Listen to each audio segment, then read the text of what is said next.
زبانبند مصری در دوران فراعنه به دلیل قدرت و توانایی آنها خیلی از کسانی که به دربار مراجعه می‌کردند همیشه ترس از دست دادن جان و مالشون رو داشتند، چرا که در کوران بحث و جدل ناخودآگاه ممکن بود حرفی یا کلامی بزنند و به آنی تمام داشته‌های خود و خانواده‌شون رو برباد بدهند. بر همین اساس خیلی از آنها به نزد کاهن‌ها می‌رفتند و به دور از چشم همگان زبانبند خاخام رو انجام می‌دادند که به زبانبند مصری هم معروف شد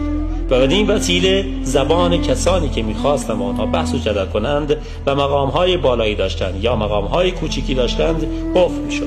در هنگام صبح روز یک شنبه این طلسم رو بر روی تکه کاغذی زرد رنگ بنویسید، نام اون شخص رو که میخواید زبانش بسته بشه بنویسید، سپس تا زده و نزد خود نگه دارید به مدت 9 روز و سپس قفل خواهد شد زبان بدخواهان و یاوه‌گویان برای همیشه.